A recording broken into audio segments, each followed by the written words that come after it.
Hey Alaska, Happy New Year. I'm here in windy, cold Washington, D.C. I hope you had a great holiday season, everybody. I certainly did back home in our great state. It's been a busy week here in D.C.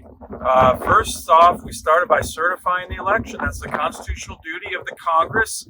By the way, I do want to do a shout out. It was an election that I thought was a great election for our country with President Trump winning decisively. I do want to do a shout out to Vice President Harris. She actually had to preside over the Congress to certify the election, certifying her own election defeat. And I will say she did it with class and dignity, so kudos to the current Vice President.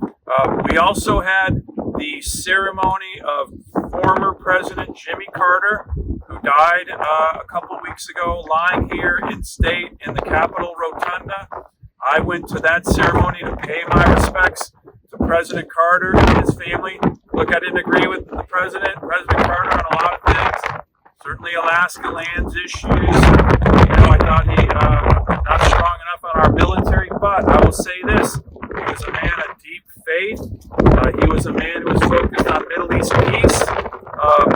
Did a good job there, got the Nobel Peace Prize. He was a Navy veteran, and he was a dedicated man to his wife, Rosalind. They were married for 77 years, which is kind of amazing. Next, I've been meeting with a lot of the incoming Trump administration cabinet officials, particularly his energy team. I met with Governor Doug Burgum, who's going to be the new Secretary of Interior. He will be great. He gets it.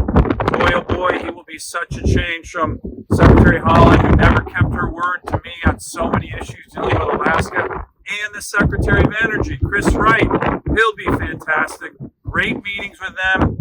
Last night, I was part of a group of Republican senators who met with President Trump and his team for about 2 hours. It was a great meeting. We're unified on the big issues the president ran on: border security, unleashing American energy, peace through strength, rebuilding our military, getting our economy moving again. And I had a direct conversation with President Trump about Alaska, of course, about how we can help bring wealth to the country, how Biden has shut us down with 69 executive orders, how we have a great opportunity with our gas line to finally commercialize North Slope gas.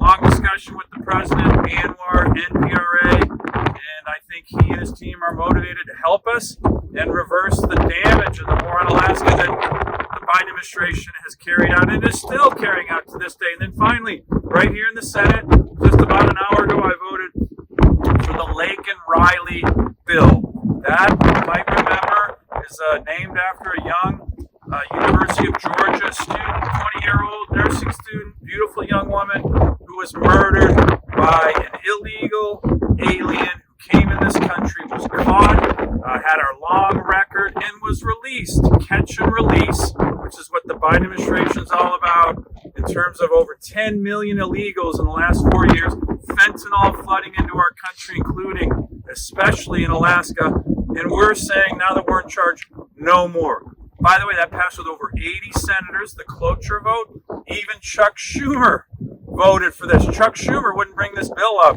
last Congress. Now all of a sudden he's doing it. The American people are saying enough of this nonsense. Illegals coming in, murdering young, beautiful University of Georgia students and others. We've had enough. So that was good news today. We'll keep debating that. I heard Senator John Fetterman, when asked by the press, hey, what do you think's happening? All the Democrats are voting for border security finally. He said it was blinding common sense that's coming to them. That's what we need now. Common sense, that's what we're going to work on. And we started securing the border today with a strong vote on the Lake and Riley bill.